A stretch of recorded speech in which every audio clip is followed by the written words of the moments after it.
de lo que vamos a hablar, ustedes vieron que hay un punto que se llama régimen de aguas ahí, en la bolilla, a ver, en la bolilla 8, el primer punto, propiedad de aguas habla.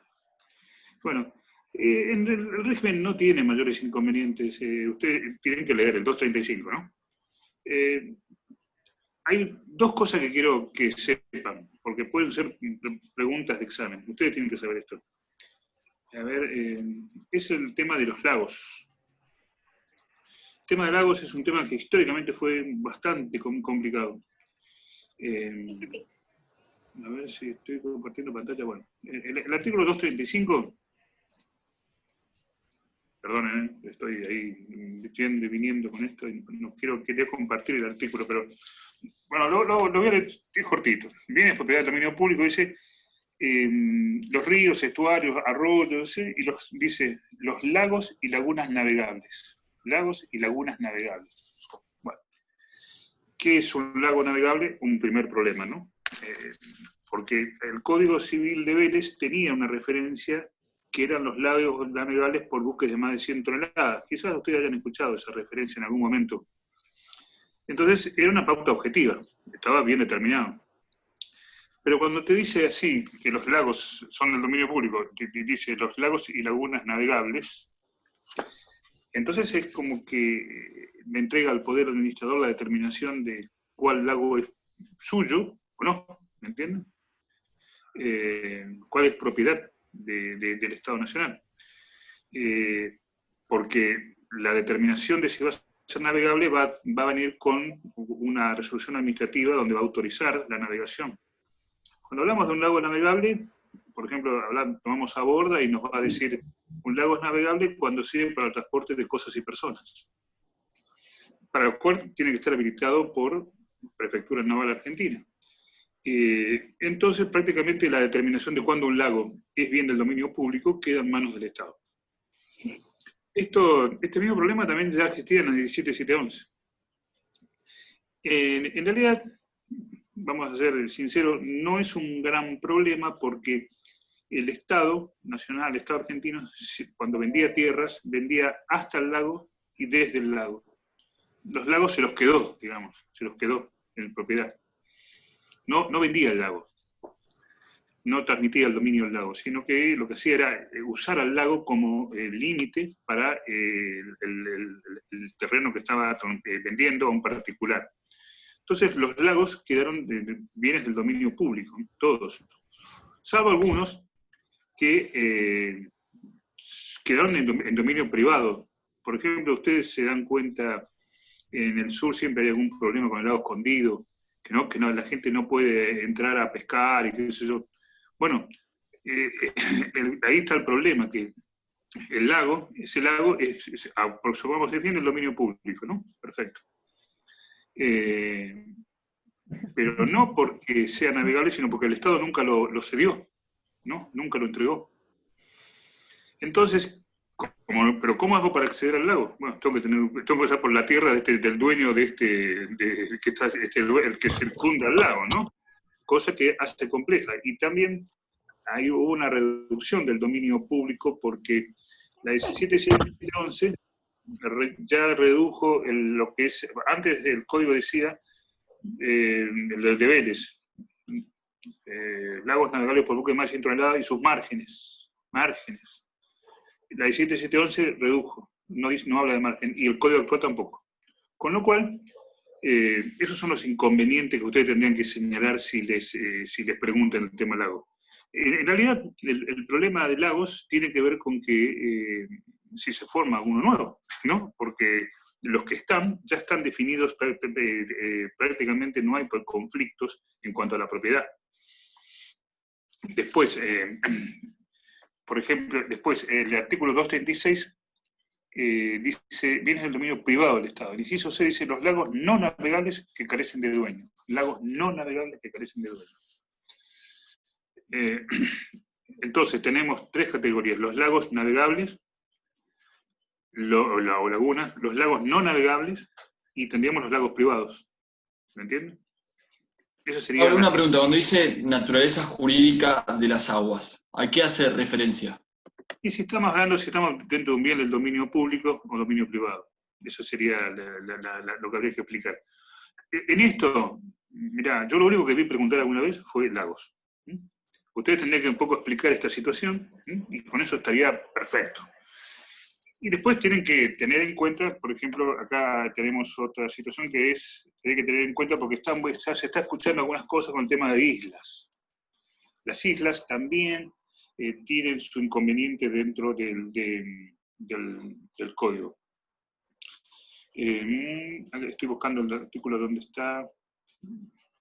Bueno, el tema islas de islas, no hay problema con las que existen, sino el problema son con las nuevas que se forman en el delta, ¿entienden? Y bueno, ahí aparentemente ustedes ven el 235 y nos habla de que existen islas privadas, y todas las que se formen en el futuro serán públicas, las que existen o se forman en el futuro serán públicas. Eso lleva a interpretar de que alguien interpreta que es las nuevas islas que se formen, si yo las ocupo, una especie de, digamos, de ocupación inmediata que hago de estas partes húmedas que pueden formarse por el arrastre del río, podría invocar derecho de dominio sobre esas islas. Lo cierto es que el régimen de islas, la mayoría de la doctrina dice que las nuevas, las que existen, ya está definido el tema. Porque ¿qué pasa? Antes de la vigencia del Código Civil de Vélez, se vendían. El Estado las vendía, las negociaba. ¿Me entienden? Existen islas particulares en el delta. Después del Código Civil de Vélez, el 2340 de Vélez nos dice que son bienes del dominio público. Las que se formaren también. En consecuencia, ese tema quedó definido ahí. Y el artículo del 235 dice, salvo las particulares. Entonces ahí es donde viene la parte de la doctrina que dice, bueno, entonces quiere decir que si se forma una nueva, yo invoco el dominio. Hay conflictos de este tipo en el delta, hay conflictos, pues se siguen formando islas. Yo voy, me instalo en la isla y tengo dominio al cierto tiempo. Digamos, en realidad ni siquiera necesitaría un subcapión, porque no estoy subcapiendo contra nadie, sería un dominio originario, ¿me entiendes? Sería un acto posesorio originario. De todos modos, la mayoría de la doctrina dice que estamos frente a un bien del dominio público. Las que existen como tales y las que se formaron. Frente a olivos por ahí se están formando islas. Entonces estaban tomando medidas porque había gente que estaba ya tratando de ocuparlas, ¿no? Tiene un valor altísimo, imagínense, esas islas. Eso es lo que quería que sepan ustedes del régimen de aguas, esas dos situaciones. A ver. Entonces quedamos en que las islas que ya estaban son de los propietarios, si se forman nuevas, van a ser de dominio público. Dominio público, sí. Estoy tratando de buscar el artículo donde ese que lleva a la confusión. Ya lo voy a ubicar, porque ¿me entienden? Porque ahí es donde está. Y en caso de que una sola persona tenga acceso a ese agua pública, por ejemplo, el lago, yo si pudiera tener acceso en otra parte, ¿lo podrían navegar tranquilamente sin inconvenientes? El lago, fíjate que vos dices, los lagos navegables son bien del dominio público, ¿no? Yo ya les hice notar el tema de la navegabilidad, que puede ser un tema que se le entrega al poder administrador y sería discutible. Pero bueno, los lagos navegables. Los lagos no navegables que carecen de dueño son del dominio privado. Entonces nos queda otro, los lagos no navegables que tienen dueño. Existen, ¿me entienden? Hay lagos no navegables que tienen dueño. Esas serían las tres categorías que serían. Claro, pero si un lago navegable está dentro de una propiedad privada, yo no puedo obligar al titular de la propiedad que haga un camino para que la gente pase. No lo podés obligar. Es lo que estaba diciendo, lo que estaba pasando en el... Tiene que caer con un paracaídas para que llegue al... Bueno, eso trae problemas. Hay 2 o 3 situaciones que se presentan en el sur que trae problemas. El lago de Joe Lewis. Claro, el lago escondido. Este es uno de los tantos lagos escondidos que hay, ¿no? es uno ese. Y eso parece que es un buen lugar de pesca, y qué sé yo, pero no te permiten el acceso. Porque ¿qué pasa? Normalmente esto sucedía facilitando el acceso, permitiendo, ¿te das cuenta? Permitiendo. Y después un día cierran y no quieren, no dejan entrar a nadie, porque hubo algún problema, prendió un fuego, lo que sea. Entonces, pero no, eso no le puedes obligar al tipo a que te das cuenta que te dé acceso al lago, no es imposible. Lo que tendrían que hacer es expropiarle, si corresponde, si quieren, si tendrían ganas de que eso se utilice. Bueno, después les digo porque no le encuentro el tema de islas. Bueno, eso es lo que quería que sepan ahí. Bueno, ahora vamos a ver lo que es propiedad intelectual. Vamos a tratar de ser concreto y directo. ¿Viste? La propiedad intelectual ahí también está en el tablillo. Esto también se usa como preguntas para terminar un examen o preguntas para cuando el examen está mal, ¿no? O sea que estas cosas sueltas que yo he estudiado de tablilla son las que se usan para terminar un examen, a veces mal. Entonces, tienen un problema en condominio y terminamos acá. Entonces, propiedad intelectual. La propiedad intelectual bueno, tiene un interés de protección en razón de una cuestión económica y para favorecer, o sea, favorecer el invento, la autoría, ¿entienden? La representación, la traducción. Digamos, la propiedad intelectual se protege. Hay un contenido económico, que es este que les digo yo, para favorecer la creatividad, el invento, lo que sea, y también digamos, una cuestión moral, que es proteger el derecho de autor. Históricamente, dos antecedentes. Uno, el Estatuto de la Reina Ana de 1710, que fue digamos, la primera legislación que existe inglesa, en el mundial, de protección intelectual. ¿Por qué se hizo eso? Bueno, porque empezaban a aparecer un montón de imprentas, los que editaran. Y entonces, en realidad, parecía como que el poder lo tenían esta gente, de decir a quién imprimían o no su libro, lo que sea. Ese fue el primer antecedente. Después, históricamente, también, por supuesto, la Convención de Berna, que Argentina es parte, en 1886, y también la Convención Universal del Copyright. Estos estatutos, lo que Argentina es parte, por supuesto, con leyes, lo que hacen es respetar, por supuesto, la propiedad intelectual. A todos los países miembros tienen que hacerlo.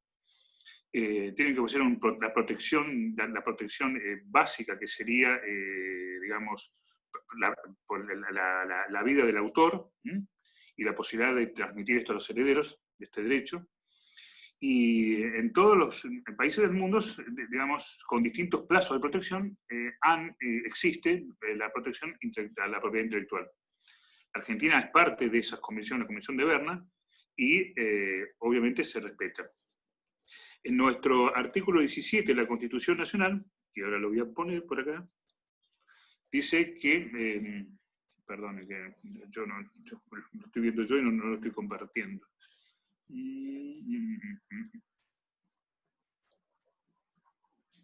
Bueno, no sé dónde está. El artículo 17 de la Constitución Nacional nos dice que todo autor o inventor es propietario exclusivo de su obra o invento o descubrimiento, por el término que acuerde la ley.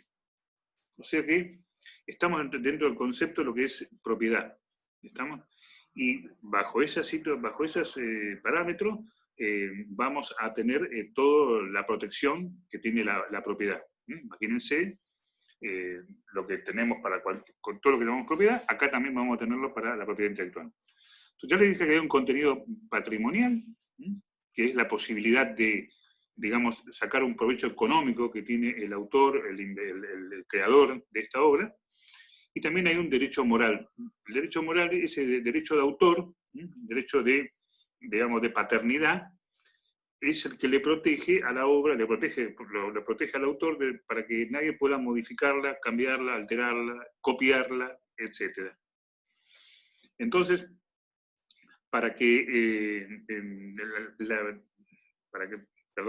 podemos clasificar a las obras, estas obras que están protegidas por el derecho de autor, entre originales y derivadas. Las originales serían cuando el autor hace un libro, por ejemplo, y escribe un libro, ¿entiendes? O tiene una fórmula, digamos, o un programa de software. Y la otra sería la derivada. O sea, cuando la ley también protege, supongamos, al traductor de una obra. Por supuesto que lo hace con autorización del titular, del autor, pero esa obra traducida está protegida también, o la interpretación que se haga. Puede ser, supongamos, una novela de la del Padrino, que no sé cómo se llama la novela original, y después fue llevada a la televisión, al cine. Bueno, original y derivada, ¿me entienden? Esas serían las circunstancias. Hay principios que rigen, ustedes van a ver que rigen en toda la ley, unos que tienen que ver con la defensa de la propiedad de la autoría.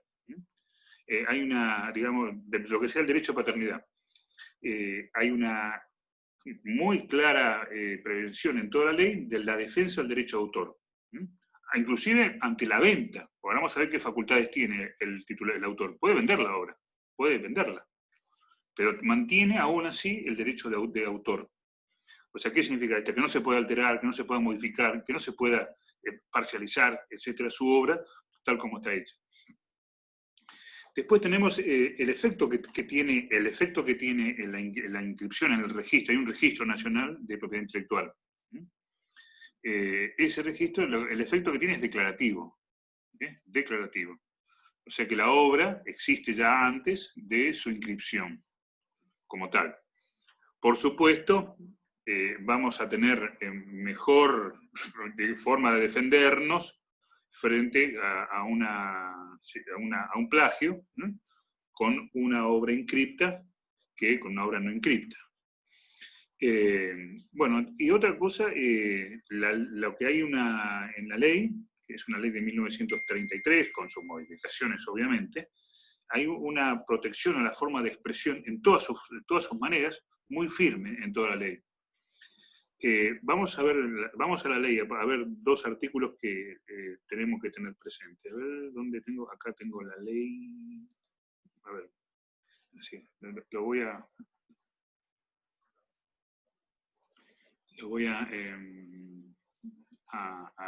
compartir. Voy a compartir la ley. Vamos por acá, compartir pantalla, a ver dónde está. No tengo abierto.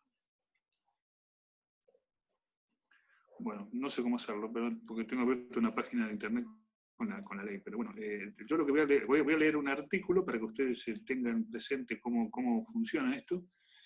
Dice que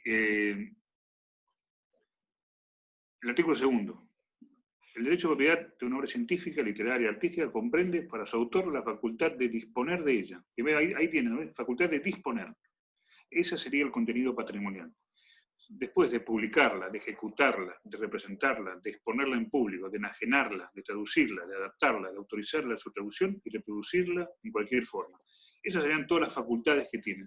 Primero la de disponer, la de publicarla, ejecutarla, representarla, o sea, todo lo que puede hacer con su obra. Esas son las facultades que tiene este titular, el autor. Bueno, la pregunta siguiente sería, ¿a quién llamamos autor? Bueno, el artículo tercero me va a decir quiénes son los autores. Se llama, perdón, el cuarto. Son titulares del derecho de propiedad intelectual el autor de la obra, sus derechos, sus herederos o derechohabientes, los que con permiso del autor traducen, refunden, adaptan, modifican, transportan sobre la nueva obra intelectual resultante, y también las personas físicas o jurídicas cuyos dependientes contratados de computación en el desempeño de sus funciones laborales, salvo estipulación en contrario. Entonces tenemos 4 titulares de derecho de la propiedad intelectual. Uno sería el autor de la obra, otros serían los herederos o derechohabientes del causante, que sería el autor. Los que con permiso del autor, ellos tienen derecho, porque con permiso del autor generalmente va a ser un permiso concedido en forma económica, ¿no? Contra una prestación. Para traducir una obra, supongamos, también es titular. Pero él tiene digamos, esa propiedad intelectual sobre lo que hace, no sobre la obra que le da el autor. Y después, por supuesto, las personas jurídicas que, los dependientes contratados con ese fin de computación, digamos, contratados de computación, realizan un software, por ejemplo, entonces la empresa sería la titular de esta propiedad. Bien, ahora seguimos con el tema, con ¿no se escucha? Acá me dice Camila. ¿Escuchás, Camila? Ahora sí, se había cortado por un momento, pero ahora escucho. Ah, bueno, perfecto. Gracias. No, por favor, sigamos con, ¿saben qué? Con el plazo de protección, que es lo que le van a preguntar. La propiedad intelectual, en el artículo 5, sobre corresponde a los autores durante toda la vida. El autor tiene la propiedad intelectual toda la vida, salvo que la venda. Vende. Pero dijimos que conserva el derecho moral. Y dice, y a sus herederos o derechohabientes hasta 70 años contados a partir del 1 de enero del siguiente al de la muerte del autor. Entonces, tenemos la vida del autor y los herederos 70 años. Contado a partir de, se murió en julio, bueno, a fin de ese año. A partir de ahí se van a contar los 70 años. En caso de obras en colaboración, ustedes van a ver que el artículo sigue diciendo que es cuando muere el último de los colaboradores. A partir de ahí se cuentan los plazos. Eso no deben tener duda ustedes respecto a los plazos, ¿no? Son la vida. En el caso de que las obras sean anónimas. Porque creo que tiene. Ahora lo vamos a ver. No, que había leído que tienen 50 años quien exponga esa obra anónima. No sé si está bien. ¿Cuál? No escuché. ¿Cuál es el plazo que tiene el editor que represente una obra anónima de protección? El mismo. Porque yo había leído que era 50 años en vez de... Si la obra es anónima, no tenemos autor conocido, entonces, bueno, el editor tiene propiedad sobre su edición, ¿entendés? Tiene propiedad sobre su edición.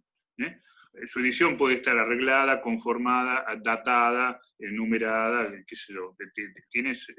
O sea, él hizo algo con esa obra anónima. Y bueno, él tendrá la protección sobre eso que hizo. Quizás no sea nada, quizás sea muy poco, ¿viste? Porque son notas, son aclaraciones, son modificaciones, pero sobre lo que hace tiene protección. Eso sí. Ahora vamos a ver el contrato. Otra cosa que pueden preguntar es el contrato de edición. Entonces, seguimos. Para las personas jurídicas tienen 50 años. Eso sí, se me había pasado. De protección.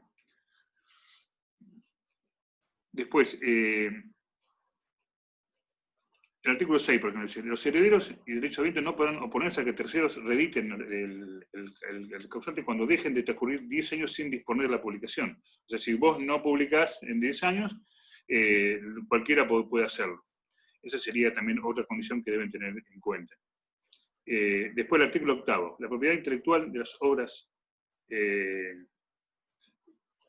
pertenecientes a instituciones, corporaciones o personas jurídicas durará 50 años contados desde su publicación. Esa es la que vos me decís, Joaquín, que es la propiedad intelectual de las obras anónimas pertenecientes a instituciones, corporaciones o personas jurídicas durará 50 años contados de su publicación. Esa es la que vos me decías. Después, cuando esas son obras anónimas que pertenecen a alguien, ¿entendés? Son anónimas, pero tienen dueño. O sea, nos supongamos no sé, descubren, encuentran algo escrito de la Edad Media, encuentran una organización, una facultad, no sé, o una institución religiosa. Bueno, es la dueña de la obra anónima. Y tienen 50 años. El artículo 9. Nadie tiene derecho a publicar sin permiso de los autores o sus derechohabientes una producción científica, literaria, artística, musical que se haya anotado o copiado desde su lectura, ejecución o exposición públicas o privadas. Esa es la pauta. Nadie tiene derecho a publicar. Ahora bien, a ese derecho tan firme, tan claro que lo vengo diciendo, se oponen algunas excepciones. El derecho a las citas es uno. Por ejemplo, el artículo 10 dice: cualquiera puede publicar con fines didácticos, científicos, comentarios, críticas, notas referentes a las obras intelectuales, incluyendo hasta 1000 palabras. Y 8 compases, en caso que sean musicales. Fíjense que es con fines didácticos, científicos, comentarios, críticas o notas referentes a la obra. ¿Estamos? O sea, estamos hablando de fines didácticos, ahí sí yo puedo hasta 1000 palabras. O 8 compases, Después, hay otra excepción que dice que la que sigue quedan incomprendidas en esta disposición las obras docentes, de enseñanzas, colecciones, antologías, obras semejantes. Esa sería una excepción. La otra está en el artículo 36. El artículo 36 dice que, fíjense que el artículo 36 dice que los autores de las obras literarias, dramáticas musicales gozan del derecho exclusivo de autorizar la recitación, la difusión pública. Sin embargo, será lícita y estará exenta de pago de derecho de autor y de los intérpretes que establece el artículo 56, la representación, la ejecución y recitación de obras literarias y artísticas en actos públicos organizados por establecimientos de enseñanza, vinculados con el cumplimiento de fines educativos, planes y programas de estudio. Esa sería la otra excepción. O sea que será lícita y estará exenta de pago de derecho de autor, la representación, la ejecución de obras literarias, artísticas, ya publicadas en actos públicos, únicamente. Y después, otra que gozan de excepción de pago, el derecho de autor, también dice el artículo, la ejecución e interpretación de piezas musicales, conciertos, audiciones, actuaciones públicas, a cargo de bandas, por pertenecientes a instituciones del Estado, siempre que sea gratuita. Esas serían las excepciones que se podrían aplicar. Después, vamos a lo que es el contrato de edición. Por eso se lo pueden preguntar. Es el contrato más común, el que hace el autor con... es el contrato más común el que hace el autor con la editorial. Ese contrato es la vía para el acceso, para la publicación de la obra. Y dice: habrá contrato de edición cuando el titular del 37, estoy leyendo, del derecho de propiedad sobre una obra intelectual se obliga a entregarla a su editor y ésta a reproducirla, difundirla y venderla. Este contrato se aplica en cualquiera de las formas del sistema de reproducción o publicación. Por supuesto, el titular del 38 dice: conserva el derecho de propiedad intelectual, salvo que lo renunciare en el contrato de edición. Y lo tiene aún contra el editor, ¿no? Por supuesto, es el derecho de autor.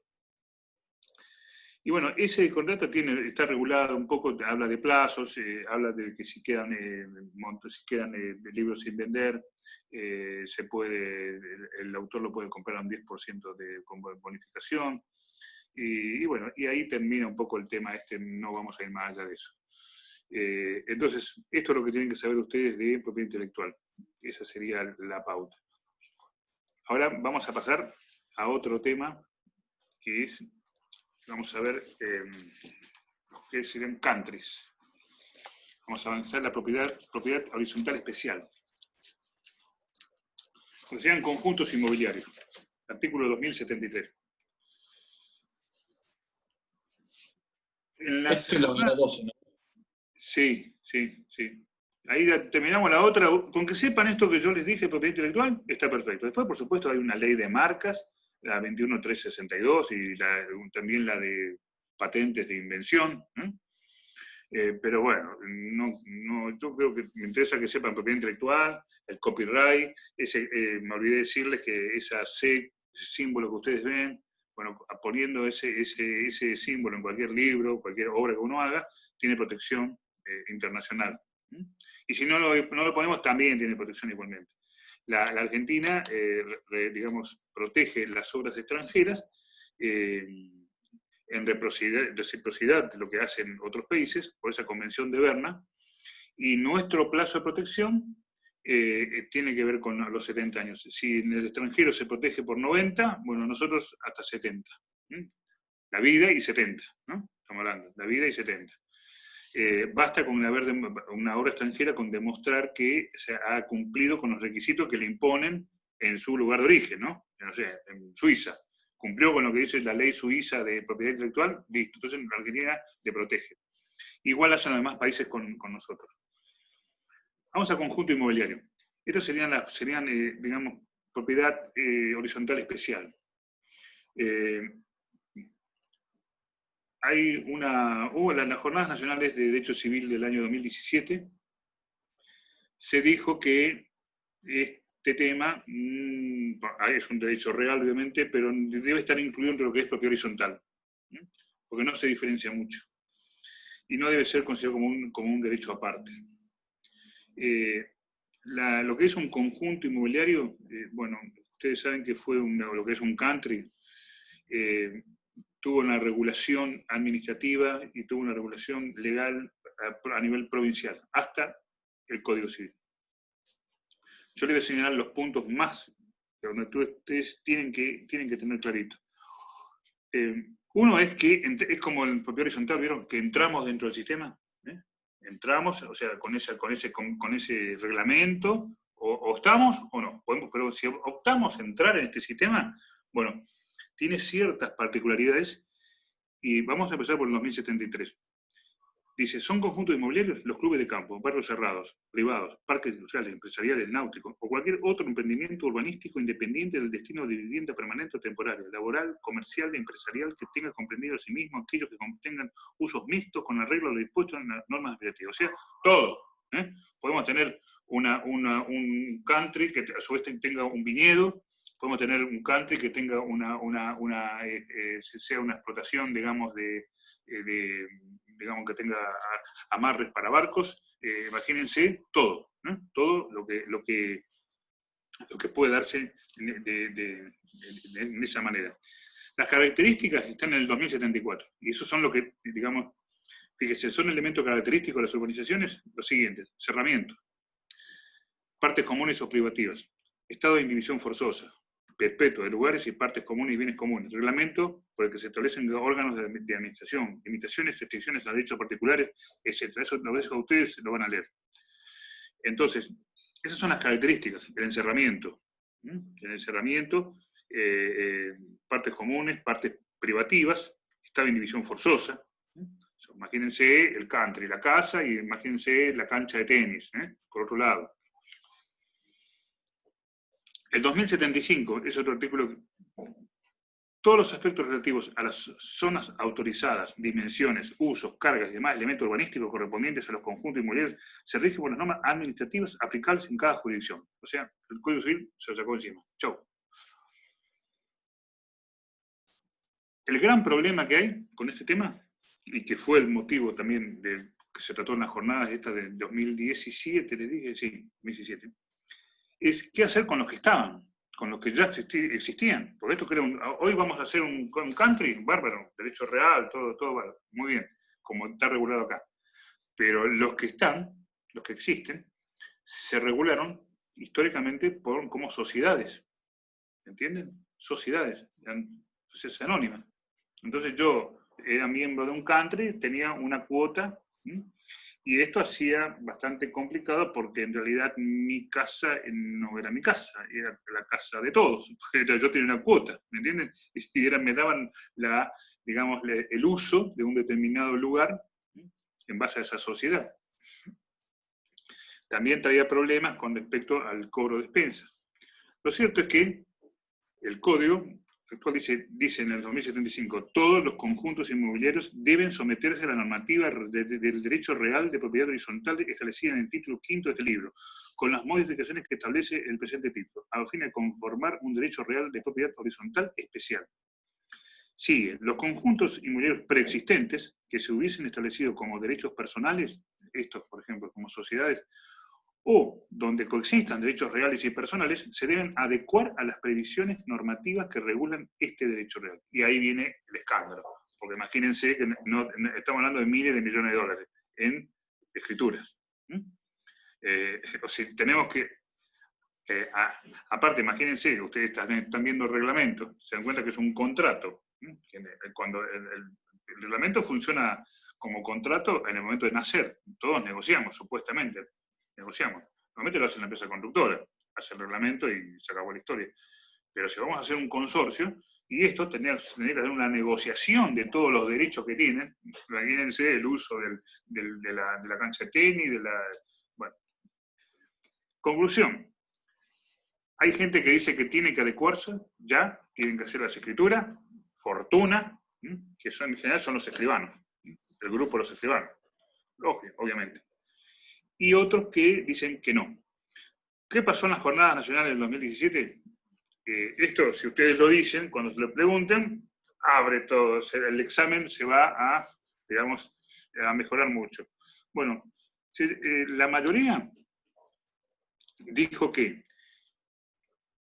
los conjuntos inmobiliarios existentes, o sea, los CANTE, deben realizar todas su administración interna lo más cercana posible a lo que es la propiedad horizontal. ¿Me entienden? O sea, deberíamos tener asambleas, deberíamos tener un consejo de administración, o sea que tendríamos que adecuar nuestro funcionamiento digamos, llevándolo a lo que es la propiedad horizontal, que sería asambleas, sería un administrador, o sea, tener todas estas particularidades. Eso dijo la mayoría. Entre los cuales también estuvo el doctor de Rosa, estuve yo. Bueno. Y después, en la minoría estaba Kipper. Kipper dice que había que adecuar todo. Había que hacer escrituras nuevas y Dios te ayude. Lo cierto es que lo más lógico pareciera que lo que dijo la mayoría, o sea que adecuemos dentro de todo lo que se pueda tomar de la propiedad horizontal, adecuemos lo que tenemos a eso. O sea, si no hay hagamos asambleas, que se manejen, las asambleas se manejan con los porcentuales que se manejan en la propiedad horizontal, que ustedes están viendo, ¿no? Esos porcentuales de contribución, esos porcentuales que tienen sobre el total del edificio, bueno, acá sobre el total del country, digamos, aplicar. Eso es lo que dice la mayoría. Todo este tema nadie lo toca, todo el mundo mira con cuidado porque es un tema, el código es clarito, dice los conjuntos deben adecuar a las previsiones normativas que regulan este derecho real. O sea, más clarito, imposible. Pero bueno, es de difícil solución. El problema es si alguien hace un planteo judicial acá y dice, señor juez, porque no se olviden que el marco normativo que tiene el código para los nuevos country le da mayor seguridad como derecho real, ¿entienden? Imagínense, yo tengo una acción de una sociedad anónima que es dueña de un country, como sistema anterior. Eso hace que sea bastante difícil inclusive de comerciar, inclusive de negociar, etc. Bueno, después el código sigue con una descripción de partes comunes y cosas privativas. Por ejemplo, el 2077 dice la unidad funcional que constituye parte privativa puede hallarse construida o en proceso de construcción. Y debe reunir los requisitos de independencia funcional según su destino y salida a la vía pública por vía directa o indirecta. Los mismos requisitos que ustedes ven allá en propiedad horizontal. ¿Se acuerdan? Que para constituir teníamos que tener independencia funcional. ¿Qué significa esto? Que sirva para el destino para el cual fue hecho. Por ejemplo, hay galerías en Mar del Plata que ustedes dicen, bueno, comparten el baño, por ejemplo. Entonces, y después la pregunta sería, ¿tiene independencia funcional? Y bueno, sí, porque el baño no es importante para que exista como local, para la venta. Supongamos una galería que está en Córdoba y Pedernal. Ahí tienen, bueno, se comparte el baño, pero sí, el baño es común, pero el inmueble como tal sirve para el destino para el cual fue hecho.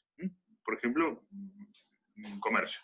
Y la otra es la salida a la vía pública por vía directa o indirecta, que es lo mismo que sucede en propiedad horizontal, exactamente. Después, las facultades y obligaciones del propietario. Cada propietario debe ejercer sus derechos dentro de los marcos establecidos por la legislación normativa, con los límites y restricciones según surgen del reglamento de propiedad horizontal del conjunto inmobiliario. O sea, lo mismo que propiedad horizontal, la misma historia, ¿no? Hay dos cositas que son distintas, muy distintas. Una son el régimen de restricciones, digamos, y sanciones que existen entre los country, ¿entienden? Hay un montón, horario para la música, andar a alta velocidad, los animales, los perros, acá cambia todo.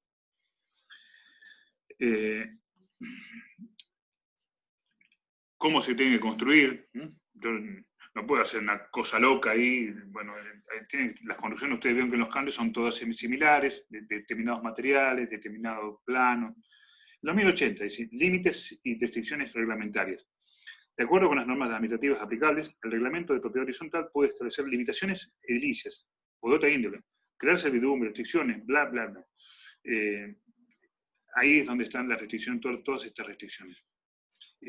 Que obviamente a nosotros nos llama mucho la atención con respecto a obviamente es una restricción al dominio altísima, ¿no? Pero esto es, estamos dentro de este sistema. Para que entendamos, acá se aplican otras reglas. Ese reglamento se va a tener que cumplir. Cosa que no me pueden decir a mí en otras pautas de, por ejemplo, el propiedad horizontal no me pueden decir que me van a poner una multa si yo, digamos, hago ruido, ¿me entienden? Esto en los country es muy común. Eso tiene que ver con el artículo 1085. Dice, 86, perdón. Ante conductas graves o reiteradas de los titulares de unidades funcionales, violatorias del reglamento de propiedad horizontal, el consorcio de propietarios puede aplicar sanciones previstas en este instrumento. Y eso es, imagínense, aplican sanciones, el perro ladra. Bueno, lo que se dijo en las jornadas esa, y lo que dice la mayoría de la doctrina, es que es correcto, se puede aplicar sanciones. Porque la idea justamente es aceptar estas pautas de convivencia. Cuando alguien las viola, bueno, sanción. Lo único que tiene que haber un derecho de defensa. Tengo que poder defenderme yo de esto. Y aunque la ley no lo diga, tener un recurso judicial. Digamos que el recurso judicial estaría habilitado por más que no lo diga el código. Pero lo que sí, para que sea justa esa sanción que se aplica, o sea, multa, por ejemplo, el tipo hace, no sé, pone música, ¿me entienden? El perro ladra todo el día. Entonces, bueno, eso vamos al Consejo de Administración del country y lo sanciona. Bueno, tiene que tener un derecho de defensa. Tienen que, por ejemplo, como si fuera le impone una multa y yo, como propietario, digo, no, mi perro no es, bla, bla, bla, bla. Tengo que defenderme, poder defenderme. Esa es una pauta que se puso en las jornadas nacionales, se mencionó especialmente. Otra es la de la bolilla negra, que es la famosa cesión de la unidad. Yo quiero vender, ¿me entienden? Y ahora el Consejo dice, no, a Politis no.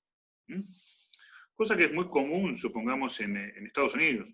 Por ejemplo, John Lennon no le habían permitido antes comprar a otros, después de mucho tiempo lo admitieron, pero si no, el Consejo no permite que venga a vivir, no pueden realizar la operación.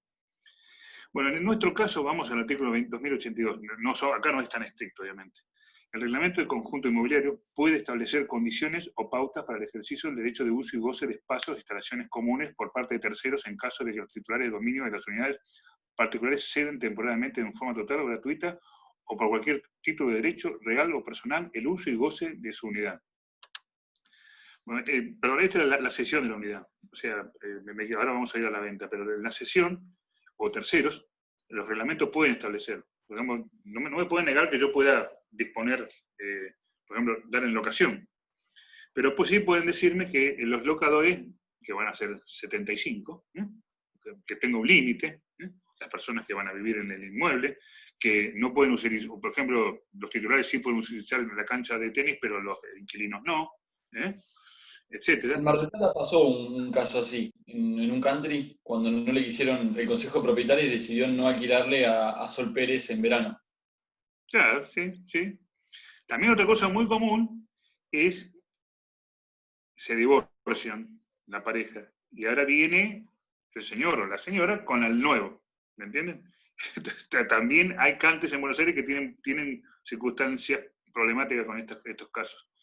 Pero bueno, en la cesión de la unidad puede establecer condiciones y pautas para el ejercicio del uso y goce de los espacios. Pueden negar o pueden poner un costo También es muy común que se ponga un costo. O sea, si no sos vos, podés entrar vos, pero si titular, tu familia, tus hijos. Si traes un amigo, paga. Si el inquilino quiere usar la pileta, paga. ¿Entiendes? Eso también es muy común. Y después lo que yo le decía, la bolilla negra, el artículo 2085. La bolilla negra se dice porque te tocó, no puedes comprar. Dice, el reglamento de propiedad de administración puede prever limitaciones para no impedir el libre transmisión y consiguiente adquisición de unidades funcionales dentro del conjunto inmobiliario, pudiendo establecer un derecho de preferencia de la adquisición a favor del consorcio de propietarios o el resto de propietarios de las unidades privativas.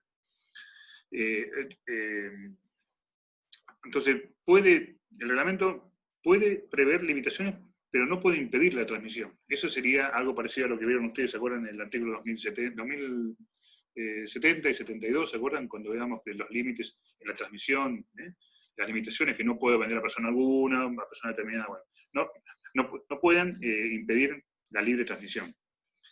Pero sí pueden poner condiciones.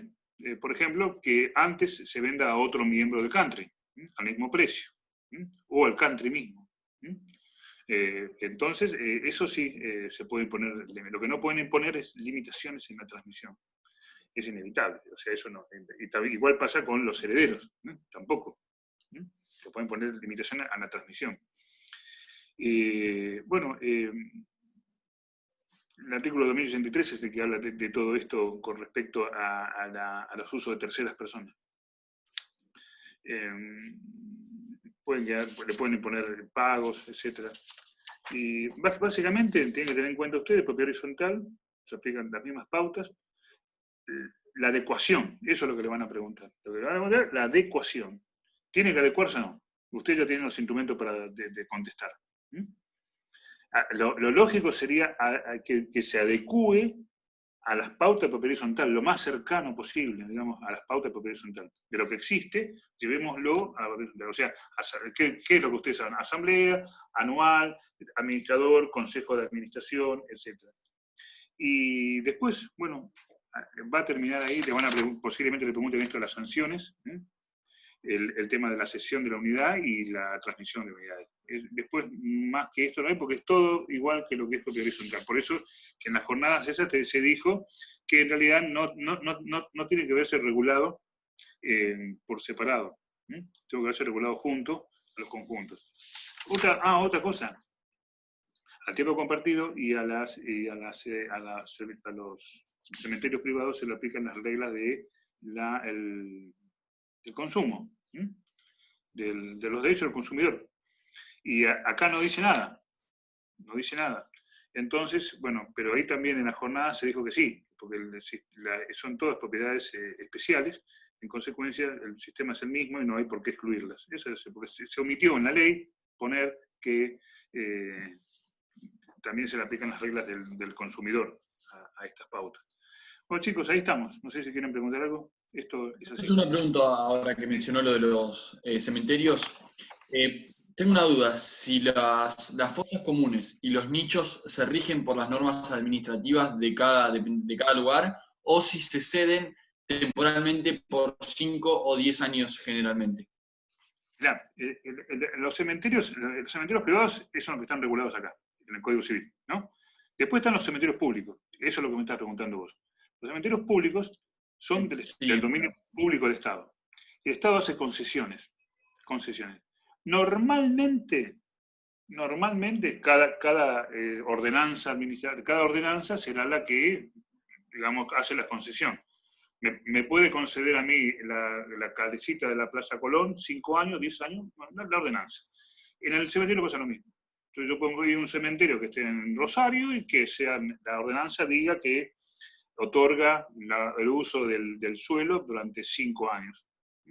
Normalmente son 5 años, normalmente son 10 años renovables ¿cómo se llama? En nichos. Claro, porque decía que en nichos eran 5 o 10 años, mientras que en panteones era de por vida, digamos, perdurable. Exactamente. Bueno, ¿es así? Sí, es así. Pero bueno, eso es una pauta que está tomada, por ejemplo, la ordenanza la ordenanza que habilitó el cementerio de la Chacarita dice 5 y 10 años. pero el de Mar del Plata no lo conozco, por ahí dice 15, ¿viste? O sea, es la ordenanza, porque hace un otorgamiento del uso del espacio público, pero no hay una ley que diga que tiene que ser 5, ni 10, ni nada. Normalmente vemos que los enterramientos en tierra son 5 años. Si no pagás, si no renovás, tierra. Perdón, la fosa común. Y después tenés después tenés los nichos, que son a 10 años, renovables también. Y si no, fosa común. Y los panteones o los sepulcros, eso que yo le explicaba, eso sí son a perpetuidad. A perpetuidad. Son concesiones que hacen a perpetuidad. Por supuesto, hay una reglamentación, también así, fíjense ustedes, como existen en los conjuntos inmobiliarios, que no podemos construir la casa a determinada altura, no me puedo mandar cualquier cosa ahí, ¿me entienden? En los cementerios también, lo mismo, las construcciones tienen que tener determinada altura, determinadas características, tienen que aprobarla la municipalidad, o sea, hay unas limitaciones importantes.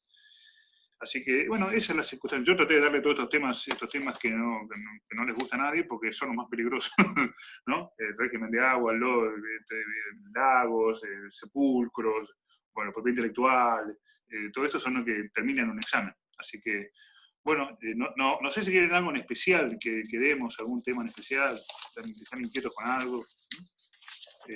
Bueno, vamos a seguir. ¿Se llegan a ver todos los temas para el parcial?